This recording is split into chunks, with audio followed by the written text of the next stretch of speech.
নমস্কার বন্ধুরা, কাহিনী জাংশন অডিও স্টোরি চ্যানেলে আপনাদের সকলকে স্বাগত জানিয়ে আজকের গল্পের আসর শুরু করছি। যে সকল শ্রোতা বন্ধুরা এখনও আমার চ্যানেলটি সাবস্ক্রাইব করেননি, ভিন্ন স্বাদের নিত্য নতুন গল্প শুনতে অবশ্যই চ্যানেলটি সাবস্ক্রাইব করে রাখবেন। গল্প শুনে ভালো লাগলে লাইক দিতে ভুলবেন না, আর আপনাদের মতামত অবশ্যই কমেন্ট সেকশানে জানাবেন। তাহলে চলুন আর দেরি না করে শুরু করি আজকের গল্প। লেখক শ্রী চঞ্চল ঘোষের লেখা নিমন্ত্রণ। দিন কয়েক আগে মেয়ের বিয়ে উপলক্ষে বিজন বর্ধমানে গ্রামের পৈতৃক বাড়িতে এসেছে। বিজনের বরাবরের ইচ্ছে মেয়ের বিয়ে দেশের বাড়ি থেকেই দেবে। রেলের বেশ উচ্চ পদে চাকরি করত বিজন। মাঠের মাঝে প্রায় জনশূন্য এক স্টেশনে নামিয়ে দিয়ে ট্রেনটা চলে গেল। বিজন শুনেছিল বটে স্টেশনটা নির্জন, তা বলে এতটা নির্জন ভাবতে পারেনি। সে ছাড়া আর কেউ নামল না। সিঙ্গেল লাইন, একদিকে দিগন্ত বিস্তৃত ধানক্ষেত, অন্যদিকে জলা জমি পেরিয়ে বেশ কিছুটা দূরে লোকালয়। কিন্তু স্টেশন থেকে লোকালয়ে পৌঁছনোর বা বড় রাস্তায় ওঠার সরাসরি কোনো পথ বিজন দেখতে পেল না। কিছুটা অবাকই হয় সে। এখনকার দিনে এরকম স্টেশনও আছে। কি করবে ভেবে না পেয়ে পায়ে পায়ে টিকিট কাউন্টারের দিকে পা বাড়ায়।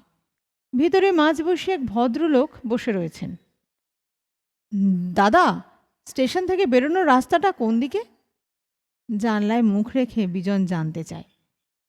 লাইন ধরে সামনের দিকে মিনিট 3-4 গেলেই দেখবেন লাইনে তলা দিয়ে ঢালাই রাস্তা চলে গেছে।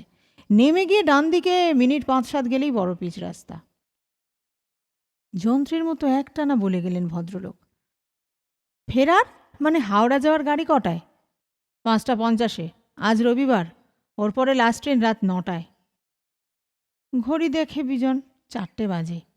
5:50 ট্রেনটা ধরতেই হবে। কোথায় যাবেন জানতে চান ভদ্রলোক। রঙ্গপুর। বেশি দূর না, আধ ঘন্টার মতো লাগবে। লাইন ধরেই হাঁটতে শুরু করে বিজন। আগেই বলেছি রেলের বেশ উচ্চ পদে চাকরি করত বিজন। বছর 2 হলো অবসর নিয়েছে। কলকাতার উপকণ্ঠে এক অভিজাত আবাসনে সপরিবারে থাকে। পরিবার বলতে বউ আর মেয়ে। বছরে 2-1 বার সকলে গ্রামের বাড়িতে আসে, কয়েকটা দিন কাটিয়ে যায়। বাবা মা অনেক দিনই গত হয়েছেন, কিন্তু পুরনো বাড়িটা এখনও রয়েছে। খুড়তুতো ভাই ভাইপোরাই দেখাশোনা করে। আজ বিজন নিমন্ত্রণ সারতে রংপুরই যাচ্ছে।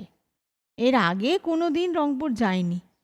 শুধু তাই নয়, যাকে নিমন্ত্রণ করতে যাচ্ছে গত 45 বছরে তার সঙ্গে একবারই মাত্র দেখা হয়েছিল বিজনের, বিয়ের পরপর। সেও বছর 30 হতে চলল। কানাইয়ের সেদিনের কথাগুলো আজও বিজনের কানে বাজে। কিরে, বিয়ে করে ফেললি? একবার জানালিও না। আমি কিন্তু খবর পেয়েছিলাম তোর বিয়ে। ভেবেছিলাম স্কুলের বন্ধু হিসেবে নিমন্ত্রণটা পাবো। আজ একটা নতুন প্যান্ট শার্টও তৈরি করে রেখেছিলাম। কোনো ক্ষোভ নয়, আঘাত দেওয়া নয়, একরাশ আন্তরিক অভিমান ঝরে পড়েছিল কানাইয়ের গলায়। বিজনের খুব খারাপ লেগেছিল। কোনো সদুত্তর দিতে পারেনি। যদিও স্কুল ছাড়ার পর বিজনের সঙ্গে কানাইয়ের তেমন যোগাযোগ ছিল না, তবুও এটা ঠিক যে ছোটবেলায় পাড়ায় এবং স্কুলে দুজনে একরকম হরিহর আত্মাই ছিল। লোকে মানিক জোর বলতো, পরস্পর সব কিছু শেয়ার করত। তারপর যা হয়, out of sight out of mind. Bijon কলেজে ভর্তি হয়ে কলকাতা চলে যায়, আর কানাই পড়াশোনা ছেড়ে নিজের বাড়ি ফিরে গিয়ে বাবার চাষবাস দেখাশোনা শুরু করে। তখনকার দিনে ফোন টোন ছিল না, ফলে দূরত্ব ক্রমশ বেড়েই যায়। কানাইদের গ্রাম রংপুর, হাওড়া জেলায়। কানাইয়ের মামার বাড়ি ছিল বর্ধমানে, বিজনদের গ্রামে। মামারা বেশ অবস্থাপন্নও ছিলেন, তাই তুলনায় কানাইয়ের বাবার অবস্থা ভালো ছিল না। বছর 10 বয়স হতে কানাইয়ের বাবা কানাইকে মামার বাড়ি পাঠিয়ে দেন, যাতে ছেলের পড়াশোনাটা হয়। কারণ কানাইদের বাড়িতে বিদ্যাচর্চার পরিবেশ ছিল না। চাষবাস নিয়ে সকলে ব্যস্ত। মামা বাড়িতে লেখাপড়ার চল ছিল, কিন্তু বিধি বাম, পড়াশোনায় কানাই ভালো ছিল না। ক্লাস 10-এ পড়তে পড়তে হঠাৎই পড়া ছেড়ে দেয়। পিচ রাস্তায় পৌঁছে রংপুর যাওয়ার টোটো পেতে দেরি হলো না। টোটোয় বসে এ কথা সে কথা ভাবতে লাগলো বিজন। কানাই চিনতে পারবে তো? কানাইয়ের ছেলে মেয়ে কটা কে জানে, বাড়িতে কে কে আছে, খোঁজখবর না নিয়ে এইভাবে বেরিয়ে পড়াটা এখন বিজনের মনে হচ্ছে বোধহয় ঠিক হয়নি।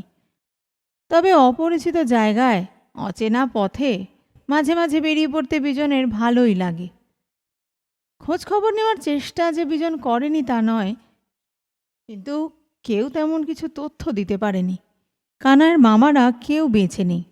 তাদের ছেলেমেয়েরা গ্রামের জায়গা জমি বিক্রি করে দিয়ে অনেক দিনই শহরবাসী। আর বিজনের বয়সী দু একজন স্মৃতিহাতরে অনেকক্ষণ পর কানাইয়ের নাম মনে করতে পারলেও তার হাল হকিকত সম্পর্কে তারাও বিজনের মতোই অন্ধকারে।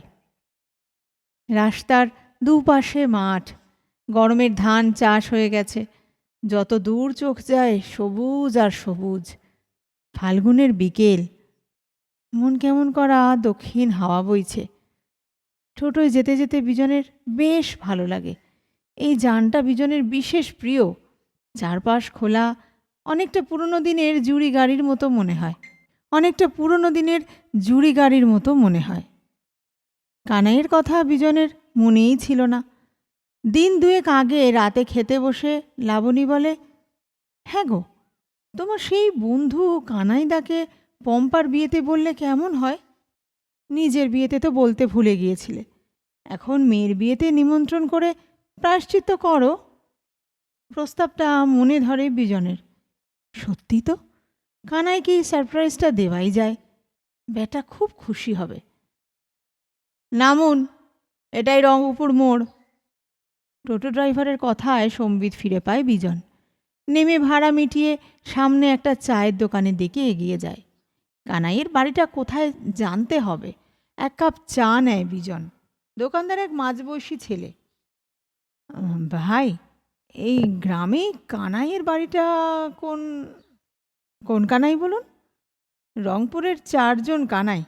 লিলুয়া কানাই, লিলুয়া রেলে চাকরি করত। কানাই মাস্টার প্রাইমারি স্কুলে পড়ায়।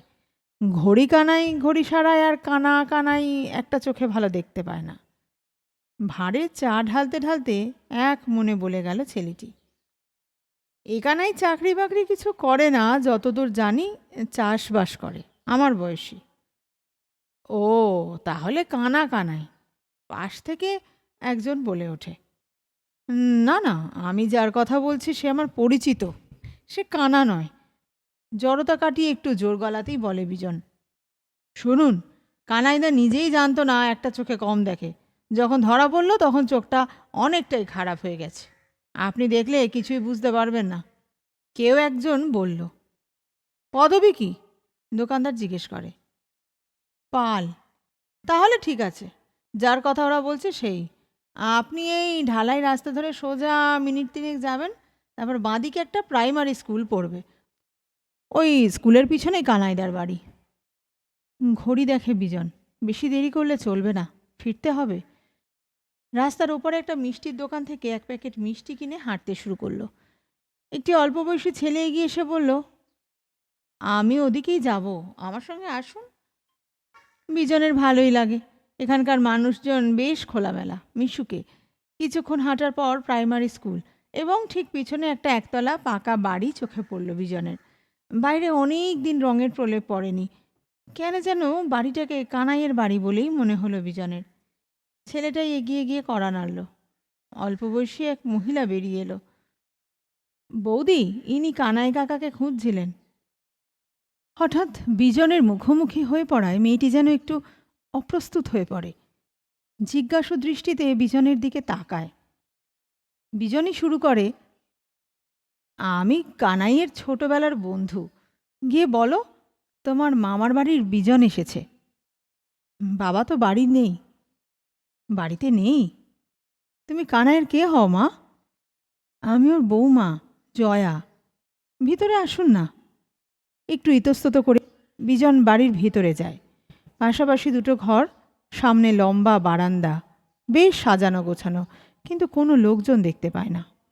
কেমন যেন অস্বস্তি বোধ করে। কানাই কোথায় গেছে? জমিতে জল পাওয়াতে। গরমের ধান চাষ তো, ডিপ টিউবওয়েল থেকে জল দেয়, বসে থেকে জল পাওয়াতে হয়। জয়া সহজ হওয়ার চেষ্টা করে। বসুন না, ওদের ফিরতে ফিরতে প্রায় 7টা। আর কে সঙ্গে আছে? চেয়ারে বসতে বসতে বিজন জিজ্ঞেস করে। শাশুড়ি মা। মা এখন বাবাকে একা কোথাও ছাড়েন না। ফোন নিয়ে গেছে? না, আমাদের একটাই ফোন তো, সেটা আমার কাছেই থাকে। দীর্ঘশ্বাস বেরিয়ে আসে বিজনের। কানাইয়ের সঙ্গে তো তাহলে দেখাও হবে না, কথাও হবে না। আসলে পরশু মঙ্গলবার আমার মেয়ের বিয়ে, তাই কানাইকে। তাই? এ তো বিরাট সুখবর। আপনি একটু বসুন, এক্ষুনি আসছি। বিজন কিছু বলার আগেই জয়া ভিতরে চলে যায়। আকাশ পাতাল ভাবতে থাকে বিজন। এরকম পরিস্থিতিতে পড়তে হবে ভাবেনি। এই কানাই তার সেই বাল্যবন্ধু কানাই তো? কানাইয়ের ছেলেই বা কোথায়? চারপাশে তাকিয়ে দেখতে লাগলো যদি কোথাও কানাইয়ের ছবি টবি টাঙানো থাকে। না, কোথাও কিছু নেই। প্লেটে কয়েকটা মিষ্টি নিয়ে জয়া বেরিয়ে আসে। বিজন একটা মিষ্টি তুলে নেয়। কথায় কথায় জানতে পারে কানাইয়ের একটাই ছেলে, বোম্বেতে সোনার দোকানে কাজ করে। বছর খানেক বিয়ে হয়েছে, 3-4 মাস ছাড়া বাড়িতে আসে। বিজন ও কানাইয়ের মামাবাড়ির কথা, তাদের ছোটবেলার গল্প বলে, কিন্তু বিজন বুঝতে পারে জয়া যেহেতু এ বাড়িতে নতুন, সে এসব কথা জানে না। চাকরি? না না, এবার উঠব, অনেক দূর যেতে হবে। তাছাড়া আমার সুগার হওয়ার পর চা ছেড়ে দিয়েছি। শেষের কথাগুলো মিথ্যেই বলল বিজন। আর বসে থাকতে ভালো লাগছিল না। তুমি বরং তোমার ফোন নাম্বারটা আমাকে দাও, আমি রাতে কানাইকে ফোন করে নেব। আমার ফোন নম্বর কার্ডে দেওয়া আছে। নিমন্ত্রণের কার্ডটা জয়ার হাতে দিয়ে বিজন বলে, তোমরা সকলে কিন্তু অবশ্যই যাবে। কানাইকে বলো কিছু যেন মনে না করে। এরপর দেরি করলে বাড়ি ফিরতে পারবো না। মাথা নাড়ে জয়া। বিজনকে সামনে রাস্তা পর্যন্ত এগিয়ে দেয়। আসলে গত বছর আমাদের বিয়ের পরপরই বাইক অ্যাক্সিডেন্টে আমার খুড়শ্বশুর মারা যাওয়ার পর থেকেই বাবা কেমন যেন গুম মেরে গেছেন। আর কোথাও বেরোন না। খুড়শ্বশুর মানে? আমার শ্বশুরা তো 2 ভাই। খুড়শ্বশুর বাবার চেয়ে 2 বছরের ছোট ছিলেন। মাথার ভিতরে শিরা উপশিরাগুলো গরম হয়ে ওঠে বিজনের। সে যতদূর জানে কানাইয়ের কোনো ভাই বোন ছিল না। যদি অনেক দিনের কথা, তবুও সে নিশ্চিত। আর এক মুহূর্ত দাঁড়াতে ইচ্ছে করে না। কোনো রকমে আসি বলে বিজন হনহন করে বড় রাস্তার দিকে হাঁটা দেয়। ফেরার পথে হাজার চিন্তা মাথার মধ্যে কিলবিল করতে থাকে বিজনের। নিজের উপরই নিজের রাগ হয়। একেবারে শেষ মুহূর্তে কানাইকে নিমন্ত্রণ করার সিদ্ধান্তটা কিছুটা হঠকারী হয়ে গেছে। যাই হোক, সে মনস্থির করে কাউকে এত সব ব্যাপার কিছুই বলবে না, লাবণীকেও নয়। কিছু ভুলভ্রান্তি নিজের ভেতরেই রাখতে হয়। প্রকাশ করলে কেউ ভাবে নির্বোধ, কেউ ভাবে অতি চালাক, কেউ ভাবে ভণ্ড। সন্ধ্যার বাতাসে সানাইয়ের করুণ সুর, আলোর বন্যায় ভেসে যাচ্ছে চারপাশ। বিজন মেয়ের বিয়েতে আয়োজনে ত্রুটি রাখেনি। দুঃখ একটাই, কানাইকে মেয়ের বিয়েতেও বলা হলো না। গত 2 দিনে কানাইয়ের কোনো ফোন আসেনি। বিজনও নিজের থেকে ফোন করেনি। তবুও মনে ক্ষীণ একটা আশা, সত্যি যদি কানাইয়ের ভাই থেকে থাকে, এই কানাই যদি তার ছেলেবেলার বন্ধু হয়। অতিথি অভ্যাগত জনেরা আসতে শুরু করেছেন। এত আলো, এত আনন্দ, এত লোকজনের মাঝেও বিজনের চোখ যেন কাকে খুঁজে চলেছে। মনের মধ্যে কেমন এক খচখচানি। সেই অন্য কানাই যদি এসে পড়ে। কিছুটা আনমনা হয়ে পড়েছিল বিজন। হঠাৎই কাঁধে যেন কার হাতের স্পর্শ অনুভব করে। ঘুরে তাকায়। 2-1 মুহূর্তের নৈশব্দ। বিজনের মুখে 1000 ওয়াটের আলো জ্বলে ওঠে। কানাই? স্থান কাল ভুলে পক্ক কেশ 2 প্রৌঢ় গভীর আবেগে শিশুর মতো পরস্পরকে জড়িয়ে ধরে। তুই তো কোনোদিনও বলিসনি তোর এক ভাই আছে? উদ্বিগ্ন বিজন। আমি কি এখনো বলছি আমার এক ভাই আছে? কানাইয়ের চোখের কোণে হাসি। তাহলে তোর বৌমা যে বলল তুই কানাই পালের বাড়ি গিয়েছিলি কি? মানে? বিজন জিজ্ঞাসু দৃষ্টিতে তাকায়। শোন, প্রথম কথা, আমি এখন রংপুরে থাকি না। বছর 20 হলো একটু দূরে কুর্চিঘাট স্টেশনের কাছে উঠে এসেছি। ফলে রংপুরে এখনকার ছেলে ছোকরারা আমাকে সেভাবে চেনে না। তাই পাল বলেছিস, তারা হয়তো পান শুনেছে।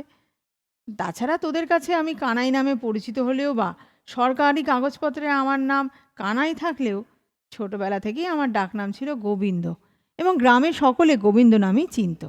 বাড়ির লোকেরও সায় ছিল, কারণ গুলিয়ে ফেলার ভয় ছিল না। গ্রামে তখন 3-4 জন কানাই। অবাক হয়ে বিজন শুনতে থাকে। রংপুরের খুব কম লোকই জানে আমার নাম কানাই।